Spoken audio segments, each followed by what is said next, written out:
I am Adam Parker, 30 years old, living alone in a tiny apartment on the outskirts of Portland, Oregon. My life is nothing special. I work at an auto repair garage from morning till night, come home, collapse into bed, and on weekends I drink beer by myself or watch football on an ancient TV. No wife, no kids, not even a relationship that's lasted more than a few months. I like it that way, simple, uncomplicated. But that night everything changed in the blink of an eye, as if fate were mocking the fragile peace I'd built for myself. I'd just pushed open the door to my apartment, my legs aching after a 12-hour shift. The smell of grease still clung to my clothes, and all I wanted was a shower and to fall face first into bed. My place isn't anything fancy. One living room that doubles as a kitchen, a cramped bedroom, and a handful of cheap furniture pieces picked up from flea markets. Neon light from the bar across the street spilled through the window, casting long, eerie shadows across the worn wooden floor. I dropped my backpack with a thud, grabbed a beer from the fridge, and was about to collapse onto the couch when my phone rang. The ring cut sharply through the silence. I glanced at the screen. Unknown number, local area code, but not one I recognized. My heart gave a little jump, the way it always does with strange calls. Probably a telemarketer, or worse, a wrong number debt collector. I hesitated, thumb hovering over the decline button, then thought better of it. What if it was something urgent from the garage? I sighed, accepted the call, and put the phone to my ear. "This is Adam. Who's this?" A woman's voice came through, rushed and urgent enough to make me freeze. "Mr. Adam Parker, this is a teacher from Evergreen Elementary School on the outskirts of town. You need to come pick up your daughter right now. Alice is waiting and we're about to close. Where are you?" My heart stopped. It felt like someone had dumped a bucket of ice water over my head. "Daughter? Alice?" I blinked, trying to process. "What?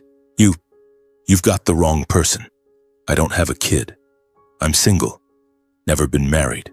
Check the number again." Her voice didn't waver. "No, sir. Alice Parker's file clearly lists her father as Adam Parker with this exact phone number and a Portland address. If you don't come now, we'll have to call the police. This is considered child abandonment, you understand. She's only 4 years old. We can't leave her here alone." My mind went completely blank. I stood there, beer still in my hand, feeling the floor sink beneath me. Alice Parker. The name sounded vaguely familiar, but not mine. I don't have a child. God, I haven't even had a serious girlfriend since college.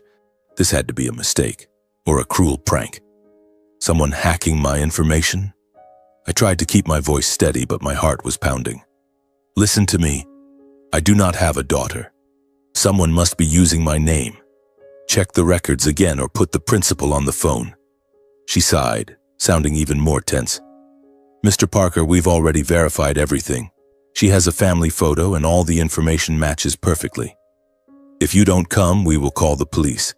She's crying because she's waiting for her dad. Do you want to hear her voice?" A chill ran down my spine, icy cold, like an Oregon winter wind cutting straight through my bones. I tried to think, could this be a joke? Someone from the garage messing with me? Or a scam, some kind of extortion? But her voice, it was frantic, responsible, not an ounce of playfulness or hesitation. This was the voice of a real teacher, genuinely worried about a child. Cold sweat broke out on my forehead, even though the apartment was warm. A gnawing suspicion wormed its way into my gut. But deeper than that, a vague, unsettling dread tightened my chest. I spoke, my voice shaking. "All right, I'm coming. Give me the exact address." She read it out, then hung up. I stood there for a few seconds, phone still in my hand, feeling like the world was collapsing around me. Finally, I grabbed my keys, threw on my old leather jacket, and bolted out the door. It was pitch black outside, drizzling rain, the wind biting cold. Evergreen Elementary was a 3-hour drive away. I jumped into my beat-up pickup truck, started the engine, and tore off into the night. The farther I drove, the worse it felt. Headlights sliced through the darkness, illuminating towering pine trees lining the highway. Nighttime Oregon is beautiful in a terrifying way, silent but full of secrets. I turned on the radio to calm myself, but the music only made me more anxious. Why was my phone number in some child's file, a child I'd never met? My heart hammered, each beat like a drum urging me forward. The rain grew heavier, windshield wipers squeaking. I pictured the little girl, 4 years old, waiting for her dad to pick her up. If this was a mistake, I'd explain it to the school. But what if it wasn't? What if something bigger was going on? The unease spread through me like a nightmare, slowly becoming real. I pressed harder on the gas, the truck roaring into the black night, and deep down I knew I was about to crash into a truth I'd never seen coming in my entire life. The highway finally spat me out onto the turnoff for the small suburban town, where Evergreen Elementary sat nestled among towering pines. Rain was still pouring, turning the road into a mirror of shimmering puddles under my headlights. I pulled up hastily in front of the school gate, killed the engine, and took a deep, shaky breath to steady myself. My heart was still racing, as if trying to warn me that something terrible was about to happen. I stepped out of the truck. My jacket was instantly soaked. Rain dripped from my hair onto my face. The school gate was half closed, only a single dim yellow light illuminating the entrance. I pushed through and walked down the dark hallway, the wet squeak of my boots echoing like whispers in a nightmare.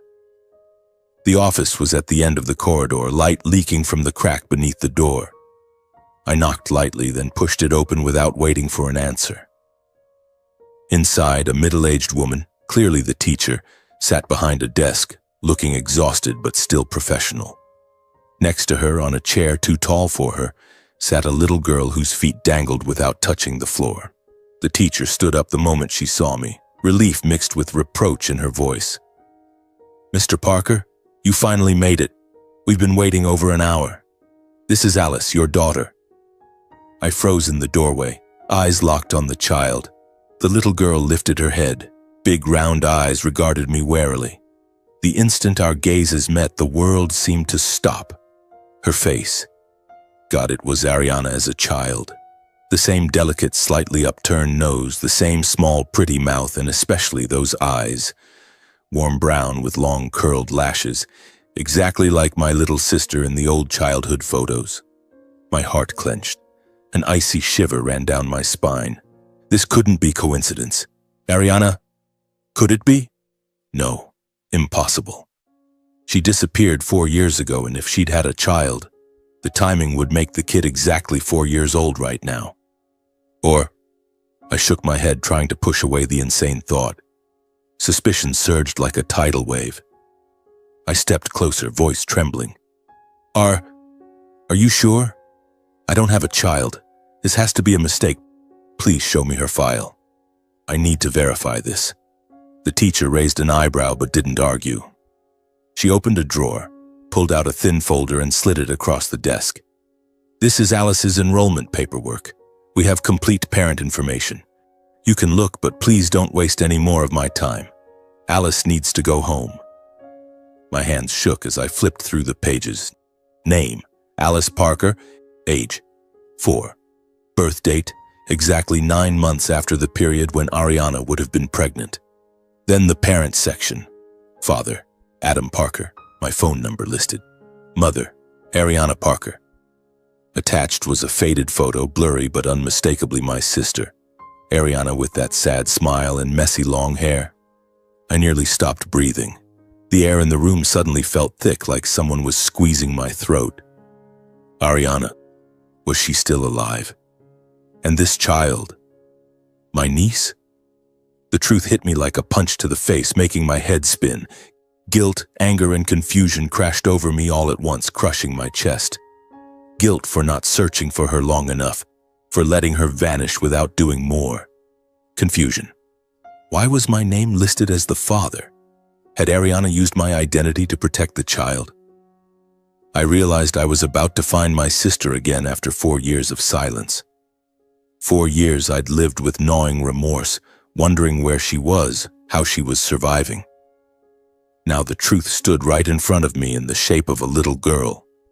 I signed the release form with numb fingers, then bent down and lifted Alice into my arms. She didn't resist. She just looked at me cautiously yet strangely. Something in her eyes flickered with a sense of safety, as if she somehow knew I was family. She walked beside me obediently as we left the school, her tiny hand gripping my finger. The teacher saw us to the door and reminded me not to be so late next time. I nodded mechanically, my mind still reeling. Outside, the rain had stopped, but the wind was still biting.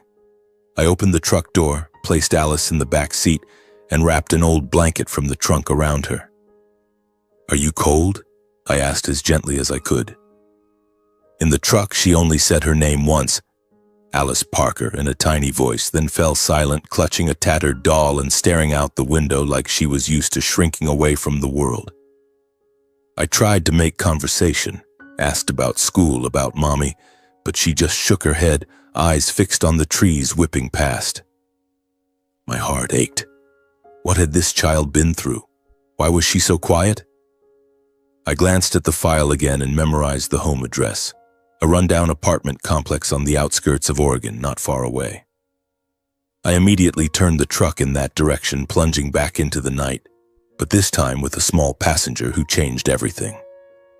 As I drove, watching Alice's face in the rearview mirror opened the floodgates of memory from 4 years ago, rushing back like an unstoppable torrent. Every detail was vivid, like an old film playing in my head. Ariana had been a lively, innocent 22-year-old with a radiant smile. She'd followed me around like a shadow since we were kids. I remembered summer afternoons in Salem, the two of us running along the banks of the Willamette River, Ariana giggling when I taught her to fish. "Adam, you're my safest place in the whole world," she used to say, throwing her arms around me whenever she was scared. Ariana was the joy of our family, our little sister with long, shiny hair and sparkling eyes, always dreaming of a happy life. Then that innocence began to fade when she brought a man home to meet us, Ray Cross. He appeared like a strange wind, all warm smiles and sweet promises that even I half believed at first. Tall, well-dressed, worked for a nearby construction company. He talked about the future, about their dream house, and Ariana hung on every word. She looked happy, so I didn't interfere much. But soon the changes started. Ariana would come home with red-rimmed eyes, trembling, trying to hide her unease. She'd force a smile, say she was just tired from work, but I noticed the faint bruises on her arms, the way she dodged questions about Ray. Back then, I wasn't perceptive enough. I thought it was normal couples arguments. I never imagined it was the beginning of hell. Then the day Ariana told us she was pregnant, we were having family dinner when she suddenly set down her spoon, voice shaking. "Mom, Dad, Adam, I'm pregnant." Joy and fear mingled on her face, her eyes shining with hope. The family exploded. My father, Alberto Parker, a strict man obsessed with family honor, slammed the table and roared, "What have you done? Do you have any idea what that baby is? It's a disgrace. A stain on the Parker name." His face turned purple with rage. My mother, Delisa, just cried silently, hands clenched under the table. Ariana shrank into herself, trembling like a child, backed into a corner, tears streaming down her cheeks. Meanwhile, Ray started avoiding her right after that. Texts slowed, calls went unanswered, then he vanished completely as if he'd never existed. He abandoned her, leaving a gaping wound. I remember that final night under pouring rain. Ariana stood there, 5 months pregnant, shoulders shaking with sobs. Dad threw her out without a second chance. "Get out of this house and never come back. From this day forward, the Parker family has no daughter named Ariana," he bellowed, slamming the door. Ariana sobbed, clutching a single small suitcase. I ran after her into the rain, grabbing her hand, begging our parents to reconsider. "She's your daughter. She's my sister. No one deserves to be thrown out like this."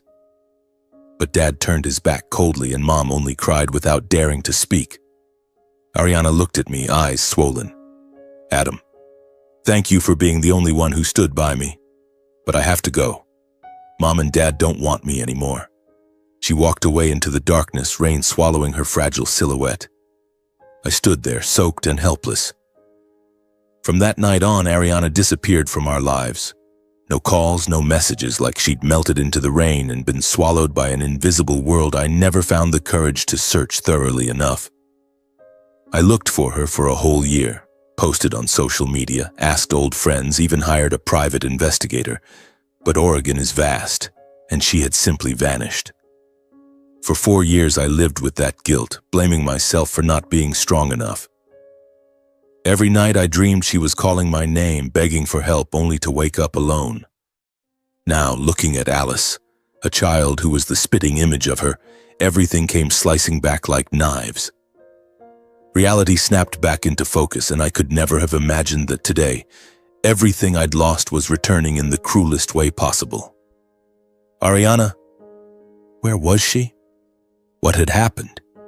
My heart pounded harder as the truck turned into the rundown apartment complex. Crooked buildings appeared under the faint streetlights, and I knew the nightmare was only just beginning. My battered old pickup truck crawled slowly along the muddy dirt road, flanked by rows of cramped houses that looked like ghosts in the night. This slum sat on the ragged edge of Oregon's suburbs, a place the city lights never reached. Only flickering street lamps lit the way, casting weak glows over overflowing trash and cracked, stained concrete walls, the stench of open sewers mixed with the smell of wet earth after the rain. I glanced at Alice in the rearview mirror. She sat perfectly still, clutching her tattered doll, staring out the window with a heartbreaking familiarity.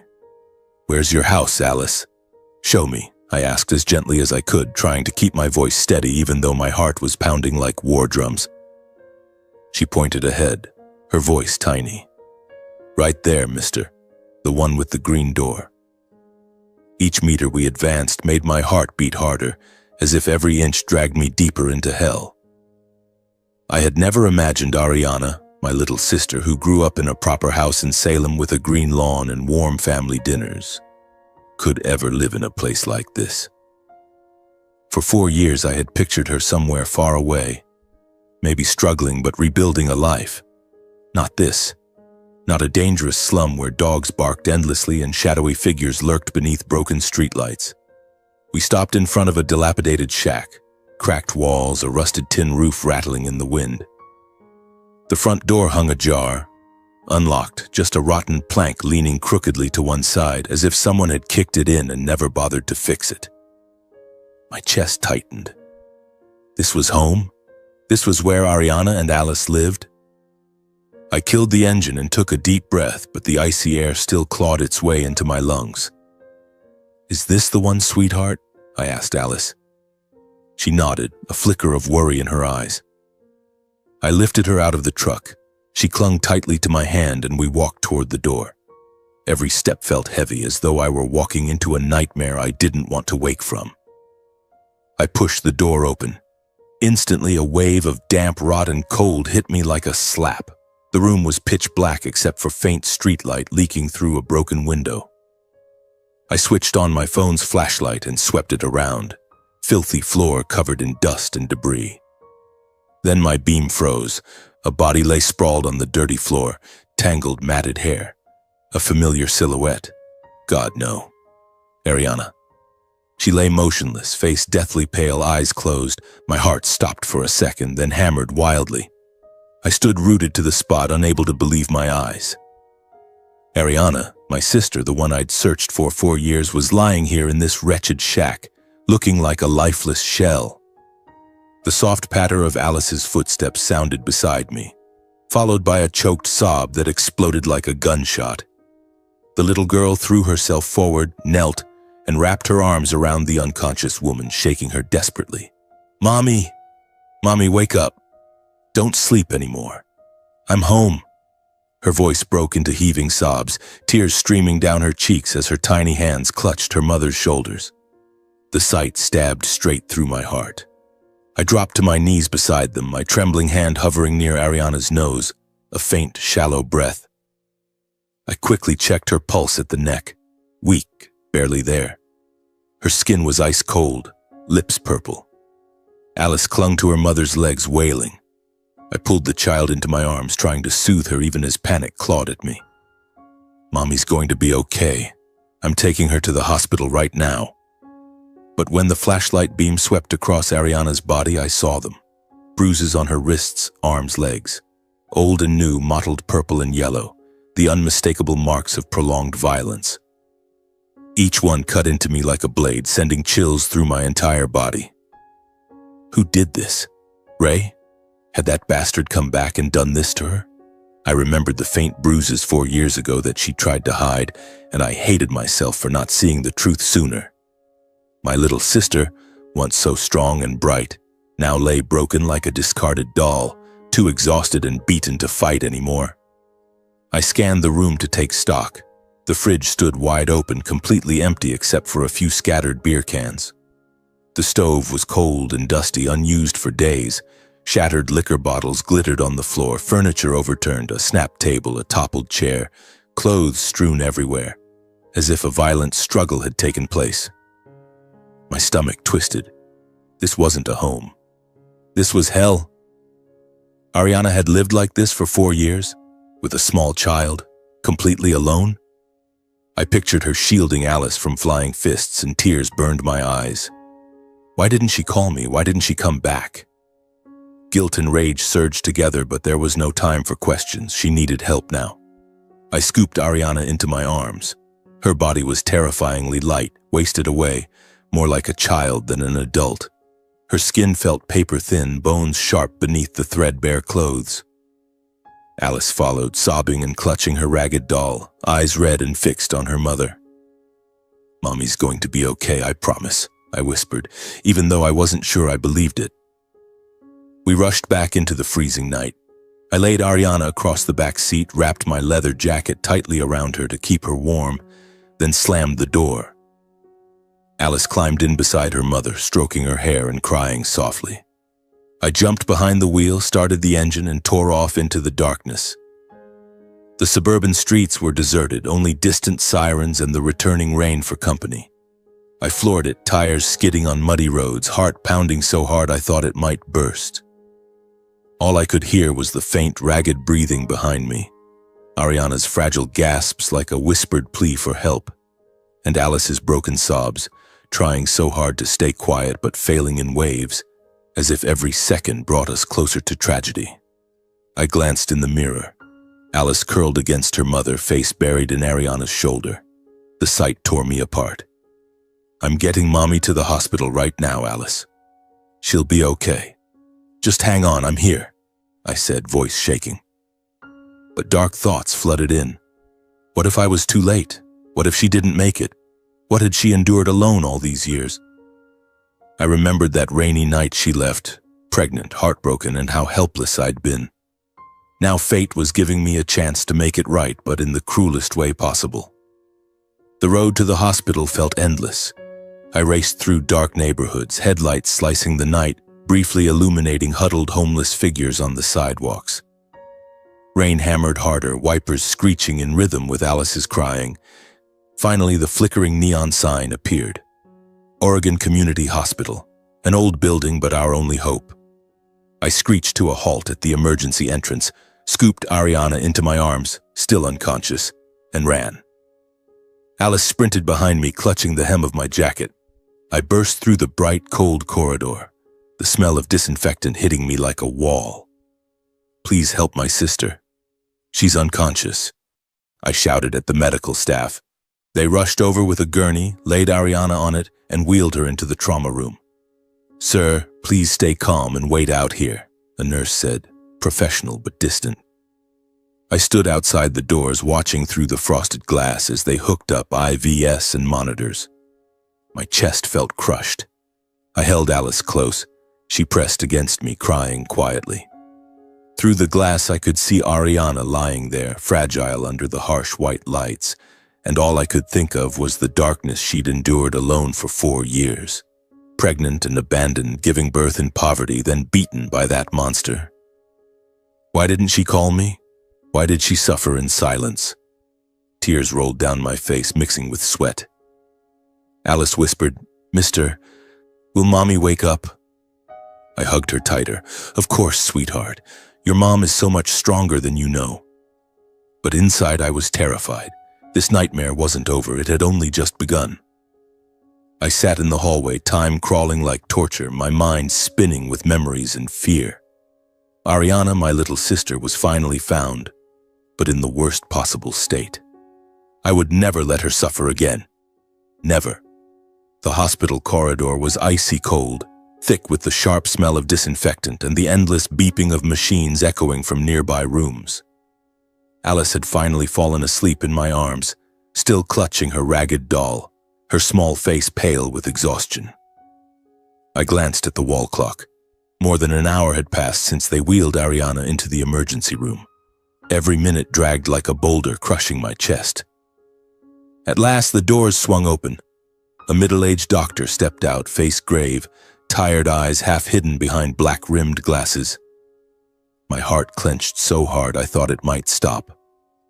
I shot to my feet. Alice stirred, rubbing her eyes. "Are you the brother of patient Ariana Parker?" the doctor asked, his calm voice heavy with meaning. I nodded, mouth dry, unable to speak. He sighed and flipped through the chart in his hand. "She's out of immediate danger. We've stabilized her heart rate and started IV fluids. But her condition is serious. Examinations show multiple external injuries from blunt force trauma. Old fractures that never healed properly, widespread bruising.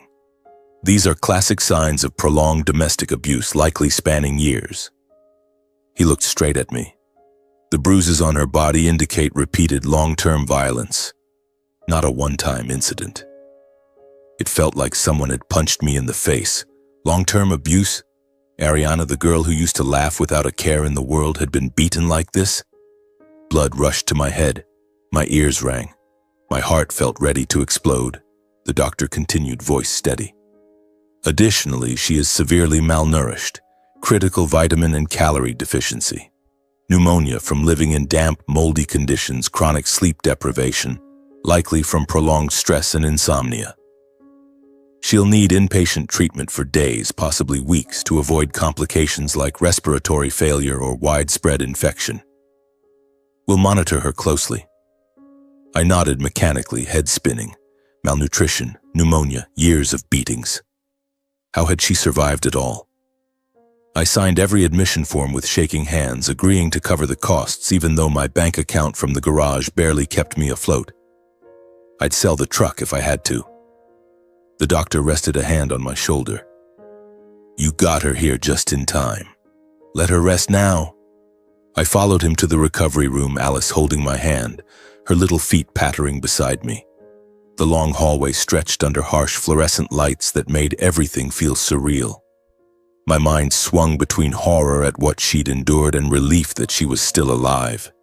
Inside the room, the silence was suffocating. Ariana lay in the hospital bed, pale against the white sheets, eyes glassy and fixed on the ceiling.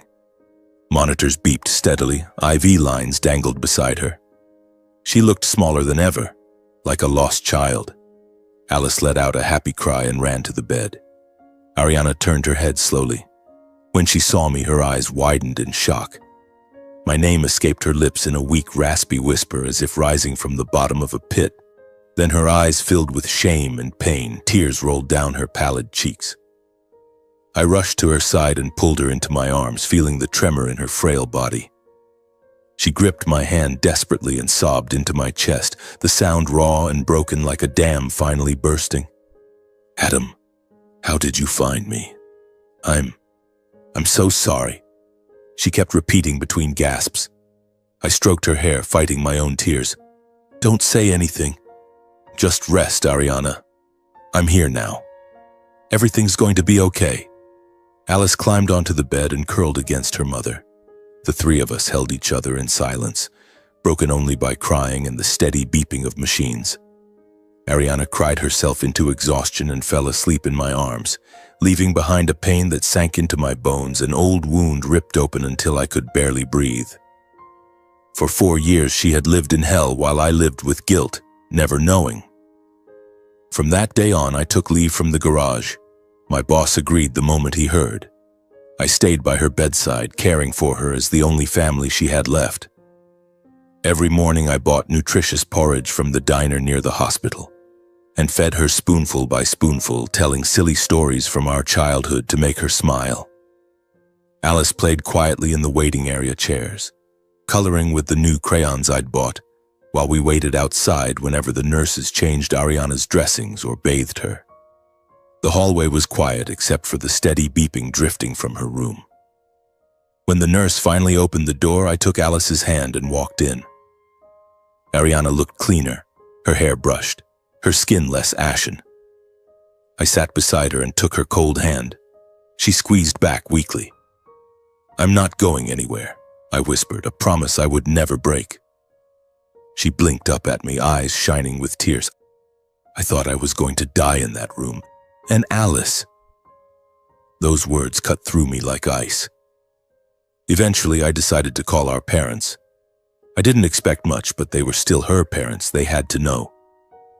I dialed the house in Salem, hand trembling. Mom answered, voice weary. "Adam, what is it, son?" I told her briefly. "Mom, I found Ariana. She's in the hospital. It's bad. Abuse, malnutrition." Silence. Then Dad snatched the phone, voice cold and cutting. "She's still alive? I thought she was dead by now." My heart stopped.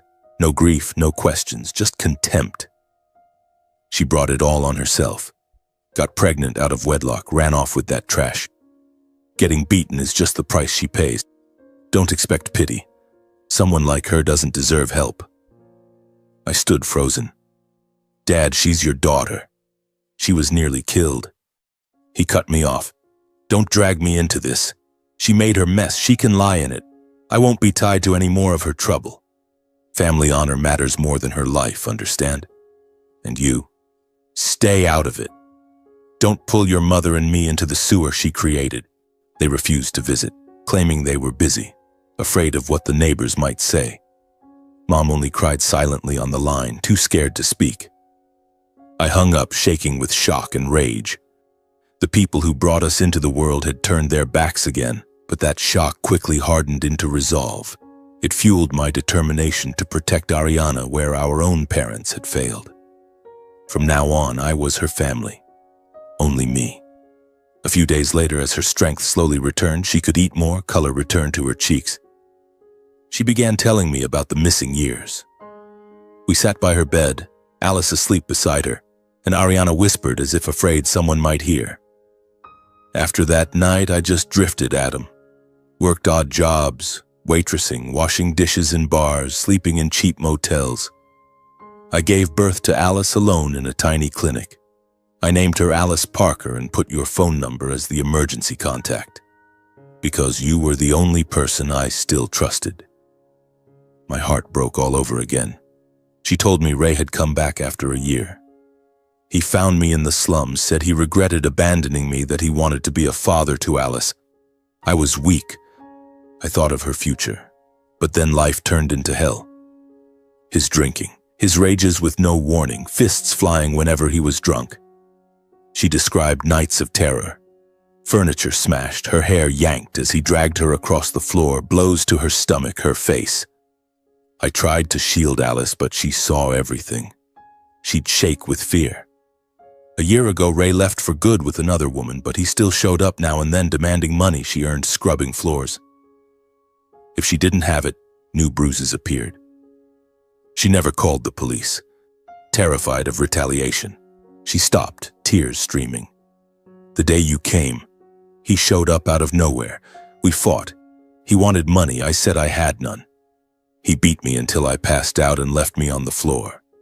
If you hadn't come, Alice and I... She couldn't finish, just sobbed.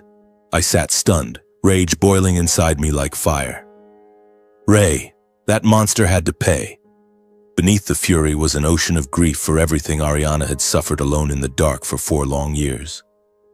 The girl who once dreamed of happiness had lived like a ghost, enduring in silence so she wouldn't burden us. I held her tighter. He will never touch you again. I swear it. But inside, a storm was rising. The horrible truth was out, and I knew the road ahead would be brutal. The following days in the hospital passed in weary but hopeful waiting. Ariana recovered little by little. Her skin regained some color, her eyes cleared, and she began to smile more often as she watched Alice play beside the bed. I was there every single day, bringing homemade food from my tiny apartment. Steaming chicken porridge, fresh fruit, and the little pastries she had loved since childhood. Alice stayed glued to her mother, drawing colorful pictures and chattering about school in her bright, bird-like voice. Yet every night, when I returned home alone, I lay awake, Ariana's words replaying in my head. Ray, the man who had not only abandoned her but had come back to torment her. I clenched my fists until my knuckles went white, wondering why life had been so cruel to my little sister. I had to do something. I couldn't let it end like this. Finally, after 2 weeks, the doctors discharged her. She was much better. She could walk on her own, eat normally, though still weak and in need of follow-up care. That day, the Oregon sky was for once bright with rare sunshine. Golden light poured through the hospital windows like a good omen. I wheeled her out while Alice skipped excitedly beside us, clutching a handful of wildflowers I'd picked along the road. But as the truck headed toward the slum, my chest tightened. I couldn't let her go back to that hellhole full of deprivation, danger, and nightmares. I stopped the truck just outside the hospital gate and turned to her, voice firm. Ariana, listen to me. You and Alice are not going back there. Ever. Come live with me. There's room for both of you. You won't have to worry about a thing. She looked at me, eyes uncertain.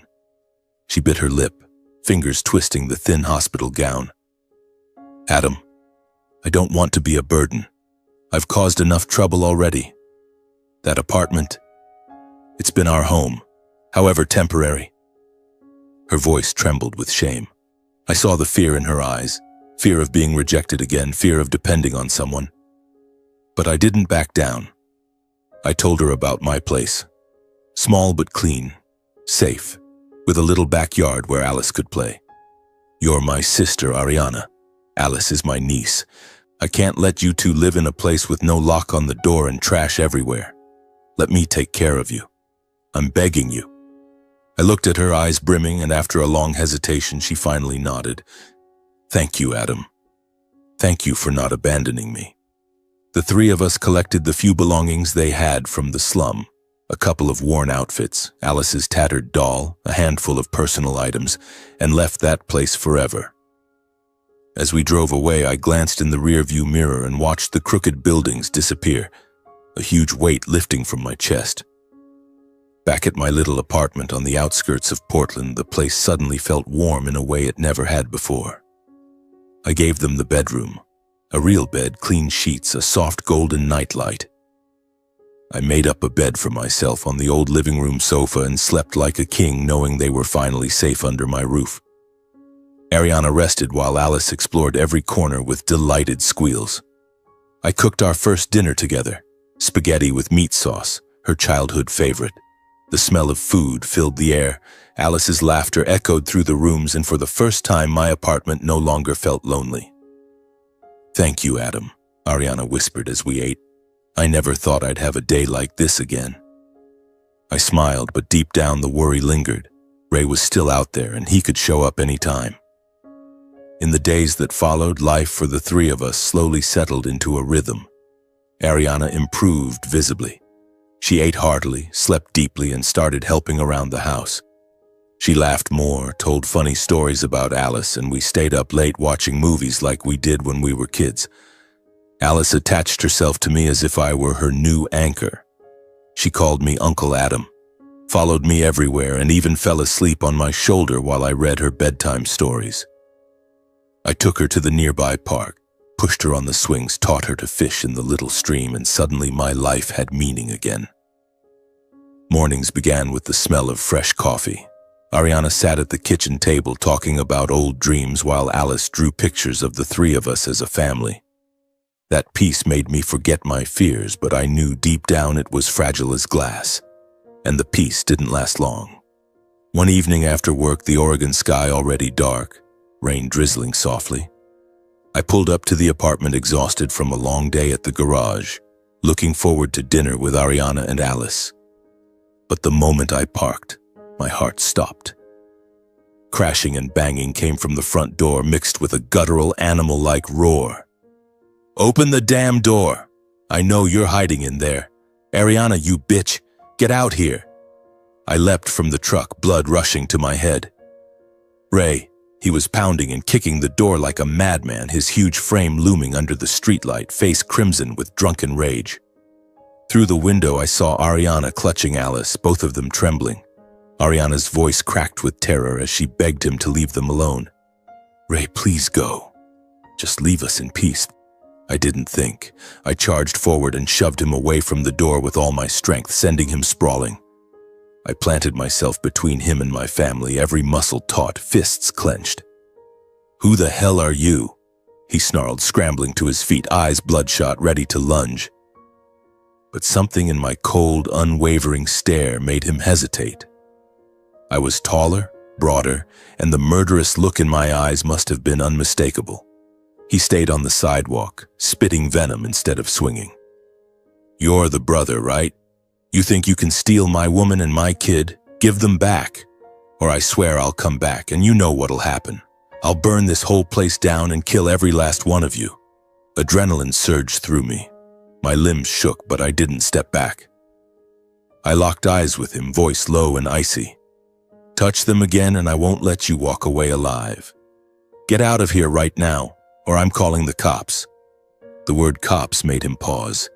He hurled a few more filthy threats, promised he wasn't finished, then staggered off into the darkness. I stood there, breathing hard, watching until he vanished completely before daring to turn back to the house. Ariana flung the door open and threw herself into my arms, shaking uncontrollably. Alice hid behind her, eyes red with tears. I held them both, feeling their fear in my arms, trying to calm them even though my own blood was still boiling with rage and terror. "He's gone. I'm here. You're safe." But inside, dread spread like ice. He knew where we lived and he would come back. Once Ariana calmed down, we sat around the kitchen table with cups of hot tea. Alice had finally fallen asleep after the ordeal. Ariana sat curled up, eyes swollen. I knew silence would only make things worse. Ray wouldn't stop and we couldn't live in fear forever. I spoke with quiet determination. "Ariana, we have to put him in front of the law. I'll gather evidence. Hospital records, photos, security footage if we can get it. He has to pay for what he did to you." She hesitated, terror flashing in her eyes. "Adam, he really will come back for revenge. You've seen what he's capable of. He's not normal. I'm so scared." She told me again about the times he'd threatened to kill her if she ever went to the police. But my resolve, the fresh memory of his violence, and most of all the realization that she no longer had to face him alone finally won out. She nodded. We held each other tight, and in that moment I knew. The real fight had only just begun. The next morning, the Oregon sky hung low and gray, heavy with clouds, as if foretelling a long, difficult day. I woke early, brewed 2 strong black coffees, and sat at the kitchen table watching Ariana. She looked exhausted, her eyes still red from the night before, but a flicker of resolve shone through when she nodded. "Adam, let's start gathering the evidence," she said, her voice soft yet steady. Alice was still fast asleep, so we asked the kind old lady downstairs, the same neighbor who had seen Ray the previous night and shaken her head in pity, to watch her for a few hours. We climbed into my old pickup and headed toward the old slum apartment. Just the thought of it made my chest tighten. The morning streets were nearly empty, only the soft patter of rain against the windshield and a heavy silence inside the cab. I reached over and squeezed Ariana's hand. "We'll be quick. I'm right here. Nothing's going to happen to you." Turning into the slum brought everything rushing back like an old nightmare. Crooked buildings pressed together, trash piled high, the stench of mold mixed with cheap cigarette smoke. We parked a safe distance from the old place, trying not to draw attention. Ariana led the way, her steps shaky as she pointed out the neighbors' doors. At first they were wary. Suspicious glances through cracked doors, quick shakes of the head. "I don't want to get involved," an old man muttered, eyes darting around as if Ray might leap from the shadows. I understood. Ray was the local terror, a huge drunken brute with iron fists. But when I explained calmly yet earnestly, "We're putting him away for good. He won't hurt anyone again. Please, just tell us what you saw." A few began to open up. They led us into their cramped rooms and spoke in whispers as though he might hear. A middle-aged woman 2 houses down described the nights Ray brought other women home. Young, drunk girls laughing loudly at all hours. "He didn't even try to hide it," she said angrily. Ariana was alone with the little girl while he dragged those women in and smashed everything. I heard her screaming, heard the child crying. My heart twisted, imagining Ariana curled in a corner, shielding Alice.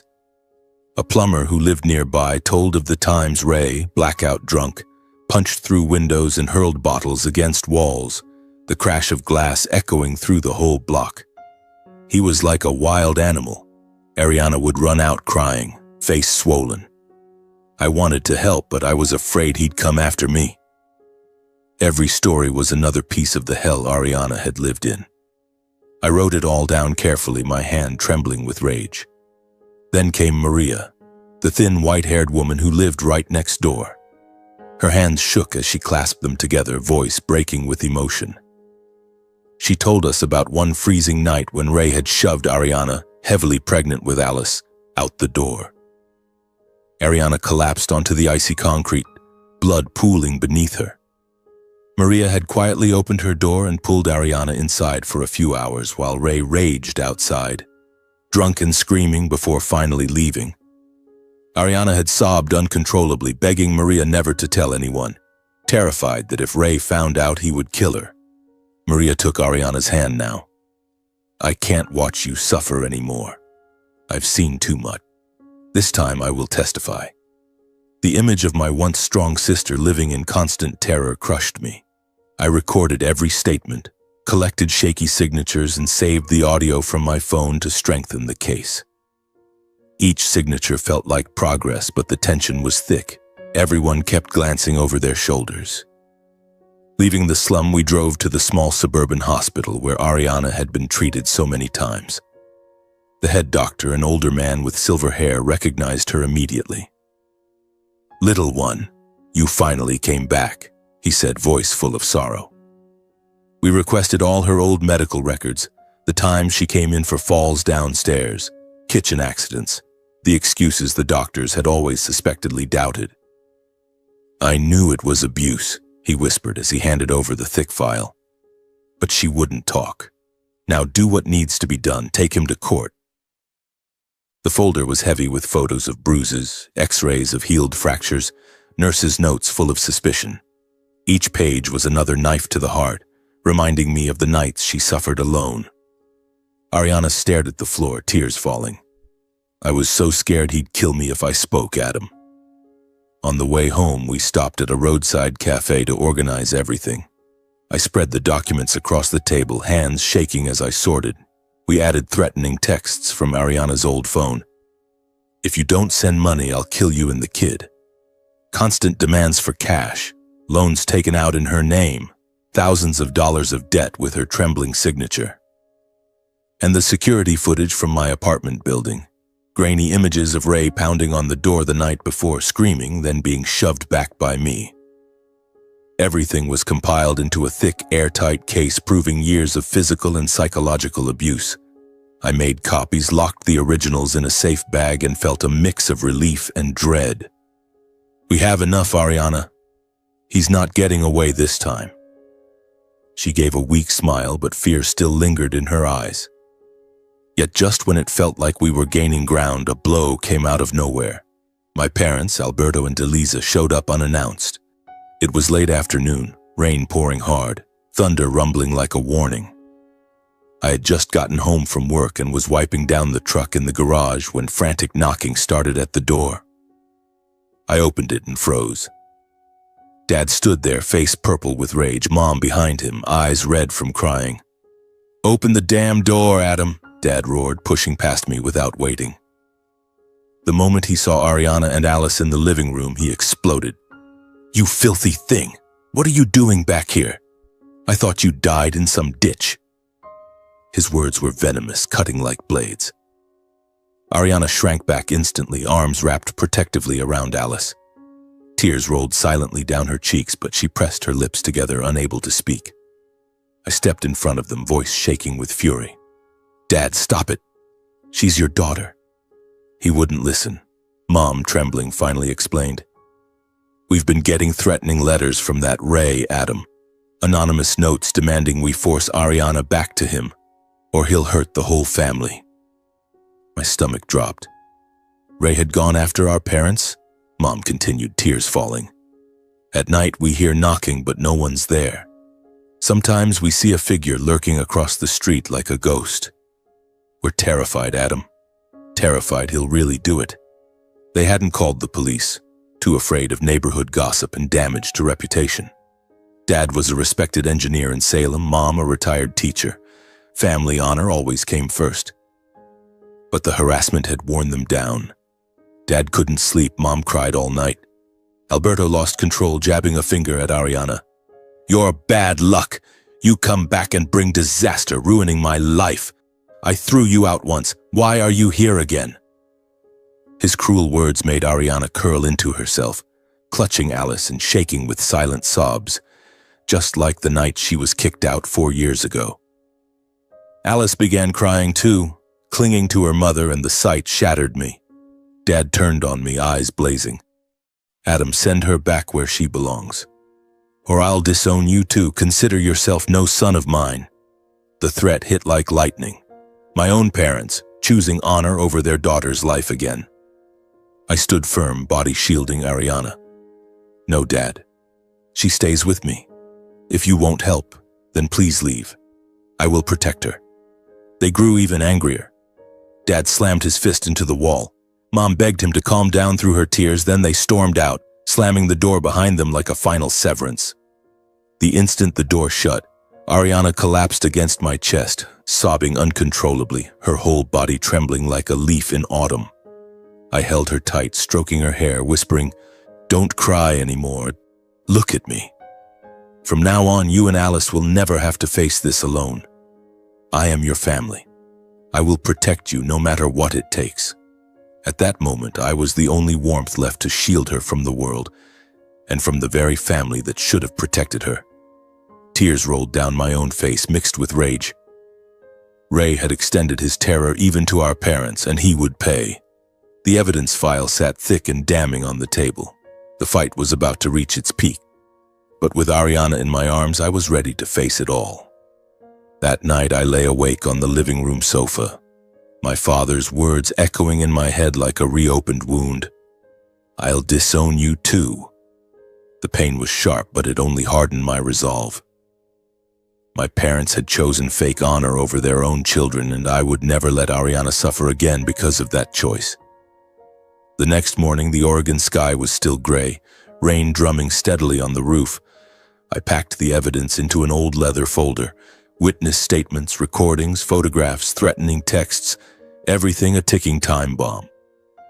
Ariana was already up, eyes swollen but steady. When I said, "Today we file with the police. No more delays," she nodded without hesitation. Alice was still sleeping, lost in her innocent dreams. I kissed her forehead before we left and silently promised I would keep the darkness that had haunted her mother far away from her. We drove to the Portland Police Bureau downtown, a grim gray building flanked by patrol cars. My heart pounded as we stepped inside. The air was cold, smelling of stale coffee and damp paper. At the front desk, I kept my voice steady. "I'm here to file a domestic violence report." They led us to an interview room where a middle-aged detective named Harris sat behind a desk buried in files. He glanced at us with the weary eyes of someone who sees tragedy every day. I slid the thick folder across to him and summarized, "My sister has been abused for 4 years by Ray Cross. This is the evidence: neighbor statements, medical records, threatening messages, security footage." Ariana sat beside me, knuckles white as she clutched her coat, face paling at the sound of his name. Harris flipped through the pages. His eyes widened with every turn. The sheer volume, signed statements, photos of bruises, audio of screams, hospital reports, made him nod immediately. "This is serious," he said gravely. "We're opening a case right now. Miss Parker, we'll start victim protection procedures. a temporary restraining order, and if needed, a safe house. Ariana exhaled, tears rolling down her cheeks. A wave of relief mixed with lingering fear washed over me. Harris called in colleagues, made copies of everything, and promised they would bring Ray in for questioning the very next day. We left the station in a light drizzle, hands tightly clasped, but I knew this was only the beginning. Ray would not go quietly, he would hit back. He did. The next day he was summoned to the station. I wasn't there, but Harris called afterward. Ray had shown up reeking of alcohol, wearing an old leather jacket, belligerent from the start. When questioned about Ariana's injuries, he snarled, "Accidents! That bitch fell on her own." He tried to turn the tables, claiming she was the violent one, that she cheated, that she drank, anything to muddy the investigation. The police weren't fooled. The evidence was overwhelming, and his aggression only proved his guilt. Harris said Ray nearly lunged at an officer and had to be restrained. "He's panicking," Harris told me over the phone. "We're fast-tracking this." Unable to intimidate the police, Ray switched to dirtier tactics. A few days later, while checking social media, a new habit to monitor him, I saw the poison spreading. He had posted long, vicious rants on Facebook and Twitter accusing Ariana of sleeping around and calling me the perverted brother who seduced and stole his wife and child. Ariana is a whore. Adam Parker is a homewrecker. He attached old photos of her, doctored to make her look depraved.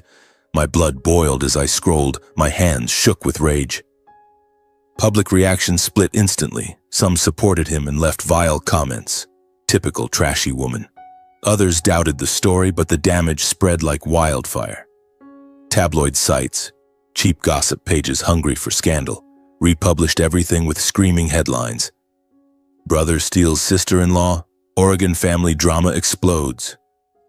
My name and photo were everywhere, painting me as the villain who destroyed another man's family. My phone wouldn't stop ringing. Old friends asking questions, co-workers at the garage giving strange looks. It felt like knives in my chest. My parents were hit hard too. In Salem, the rumors reached the neighbors. Gossip traveled from social media to the grocery store. They called one evening, Dad roaring through the speaker, "You've dragged disaster on this family." Neighbors won't stop talking. I'm ashamed to show my face. Why didn't you just let that bitch fend for herself? Mom sobbed in the background. Adam, we can't take any more. First the threatening letters, now this. Do you see what you've done? I tried to explain it was all Ray's smear campaign, but Dad cut me off with more insults and hung up. The betrayal stung like salt in an open wound. Instead of supporting us, they blamed me for bringing trouble home. Those calls kept me awake, but I ignored them and focused only on protecting Ariana and preparing for trial. The more we were attacked, the more determined I became to drag Ray into the light. The police finished the case file quickly. The evidence was ironclad and sent it to the prosecutor.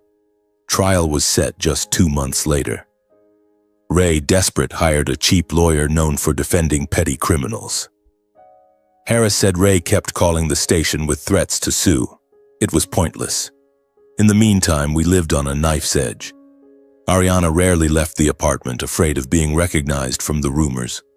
Alice asked about the bad man, her name for Ray, and I distracted her with happy stories. I added extra locks, checked the security cameras every night, and jumped at every strange sound. One anonymous letter slipped under the door, Ray's handwriting.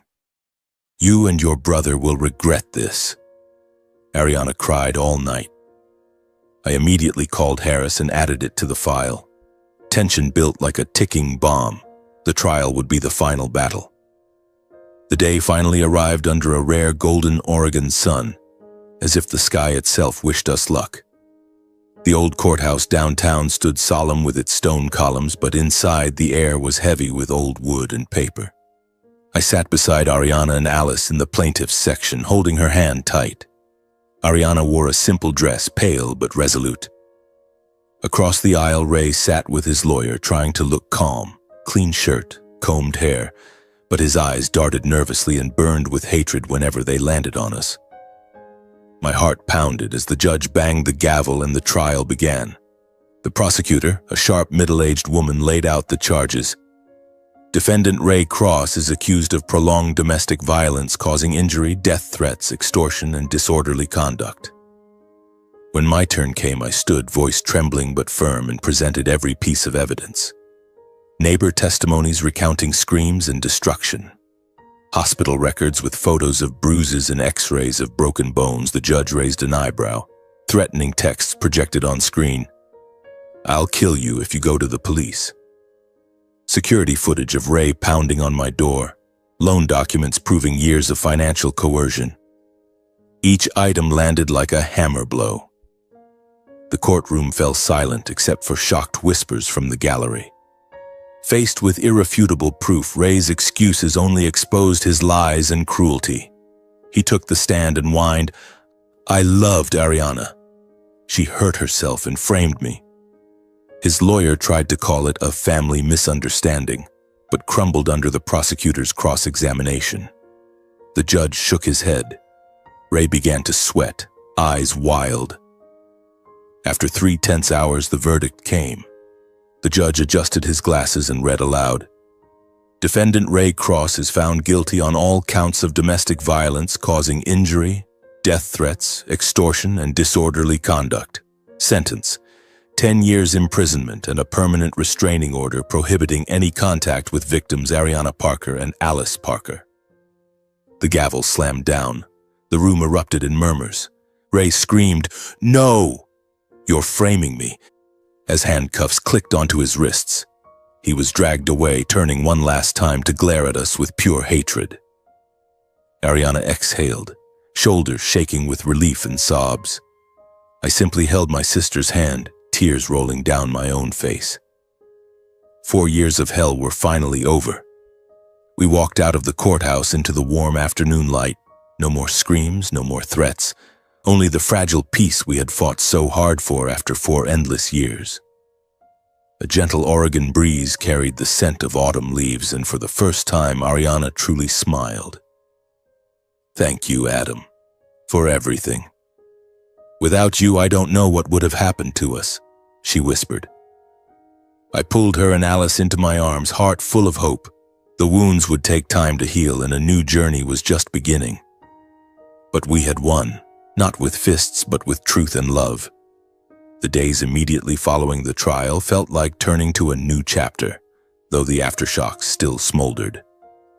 Local media covered the case extensively. Long articles in the Oregonian and on regional news channels carried sensational headlines like "Brave Brother Saves Sister from Years of Domestic Hell" or "Shocking Case, Abuser Sentenced to 10 Years." For the first time, I felt true relief. The truth had been completely vindicated. Ariana received hundreds of supportive messages from strangers on social media. Facebook, Instagram, everywhere. People sent words of encouragement and solidarity. She read them with tears streaming down her face, but they were tears of joy this time. Those messages gave her the faith to start over. She began sleeping through the night, eating properly, and the light slowly returned to her eyes. Alice felt the change, too. She ran around the apartment laughing, playing with the new doll I'd bought her, chattering excitedly about school and what tomorrow would be like with a sparkle I'd never seen before. Together we cleaned the apartment, painted the walls a soft sky blue to chase away old memories, and every evening the 3 of us gathered to tell silly stories, finally feeling like a real family. Meanwhile, our parents became the target of public condemnation. The news spread, and everyone learned how they had thrown Ariana out years ago, refused to help when she was in the hospital, and even hurled insults when they showed up at my door. Relatives distanced themselves. Phone calls from aunts and uncles dwindled, then stopped entirely. Neighbors in Salem turned away, whispering behind their backs, "What kind of parents treat their own child like that?" Society shunned them for the cruelty they had shown their daughter. Once proud of their reputation, Dad with his stable engineering career, Mom with her gentle retired teacher image, they now lived in seclusion, afraid to leave the house because of the scornful looks from others. A distant relative told me Dad had grown quiet, Mom often cried alone, and the once warm home had become a prison. It hurt my heart, but I felt no regret. They had chosen that path and now had to live with the consequences. I started over with a new job. Using the small savings I'd scraped together over the years, I opened a modest electronics repair shop on the outskirts of Portland. It was just a rented garage with a glowing neon sign that read Parker Repairs. But it was my dream. I worked tirelessly to build a future for the three of us, fixing laptops, phones, and computers for local customers from dawn until late at night. Ariana supported me wholeheartedly. "You're going to make it, I believe in you." She helped clean the shop in the early days, and our very first customer, an elderly lady with an old computer, smiled and said, "You're that kind young man from the news, the hero." Every dollar earned went toward Alice's education, Ariana's fresh start, and the dream of one day buying a bigger house. Ariana found part-time work at a cozy neighborhood cafe filled with the smell of freshly ground coffee and toasted bread. She started on morning shifts, making lattes and chatting with customers, slowly rebuilding an independent life. When she received her first paycheck, she beamed. "Adam, I feel alive again." Alice couldn't wait to go to school each day, the colorful elementary school nearby, full of new friends. Her innocent smile returned. She came home chattering. "Today I drew Uncle Adam fixing a car." We took turns dropping her off and picking her up, and in the afternoons the three of us cooked together. Spaghetti, fresh salads, homemade cakes. Life settled into a calm, hopeful rhythm. We built a new home where there were no more screams, no more fists, no more fear hanging over us. Every night I listened to the steady breathing of Ariana and Alice from the bedroom, and an unfamiliar peace filled my heart. A year passed in the blink of an eye, yet it was filled with small, meaningful changes. The shop grew busier, from cracked phone screens to home security installations. I hired an assistant, and the income finally allowed us to move into a slightly larger house with a green backyard where Alice could run free. Ariana was promoted to afternoon shift manager at the cafe and started taking online business management courses, dreaming of one day owning her own place. Alice shot up. Now 5 years old, she was doing well in school, making friends, and no longer flinched at loud noises. We celebrated the little things.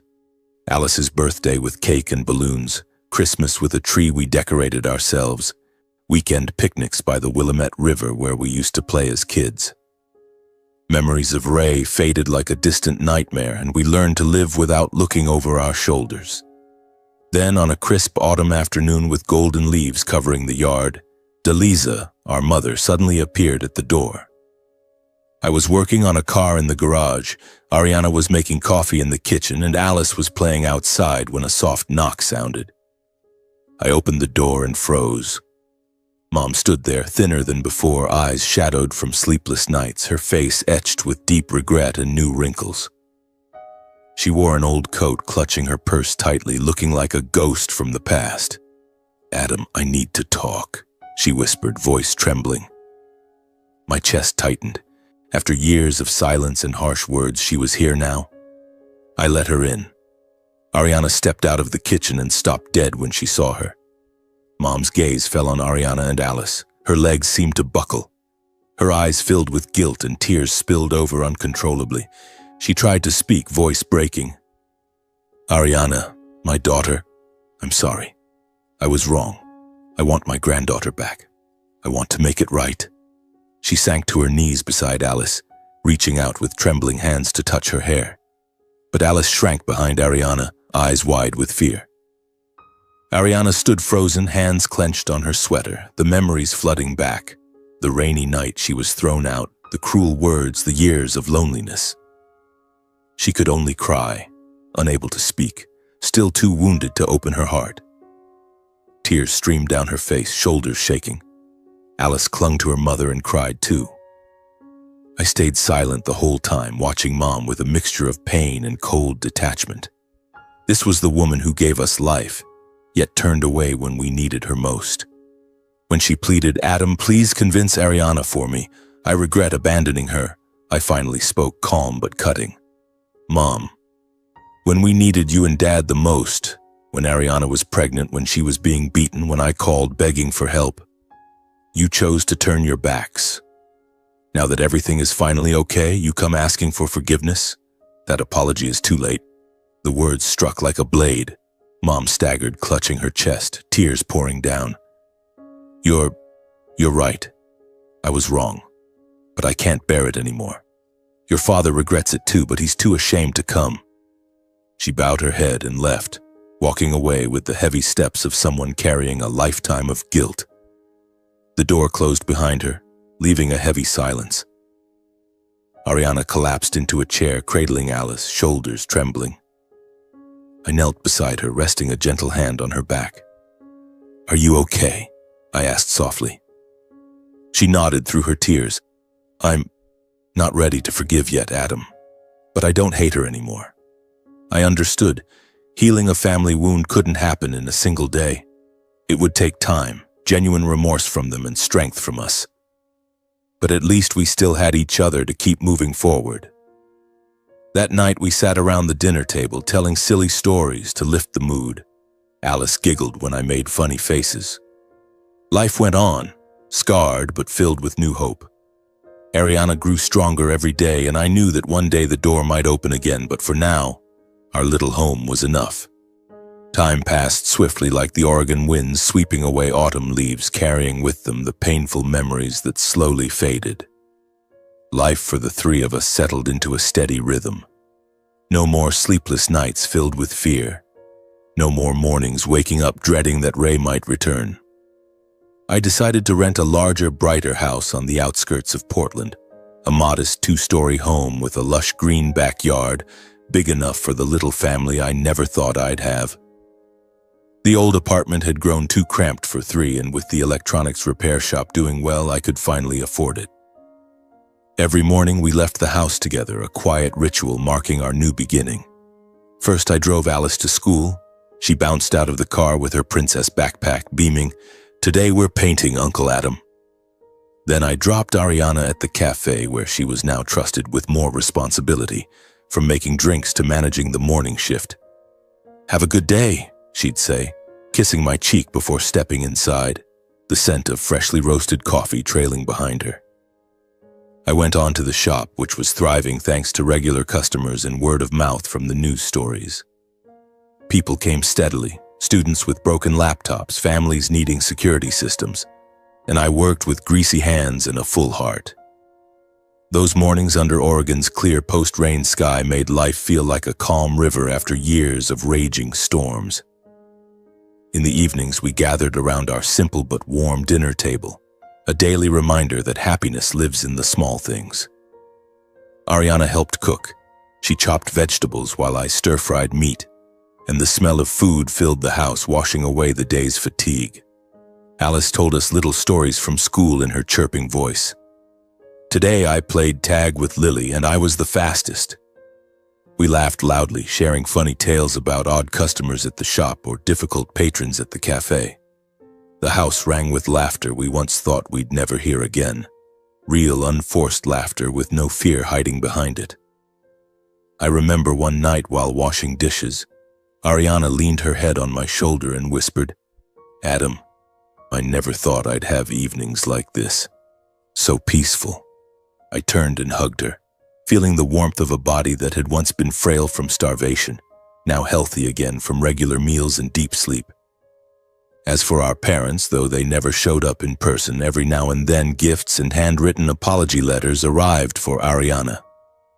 Small things.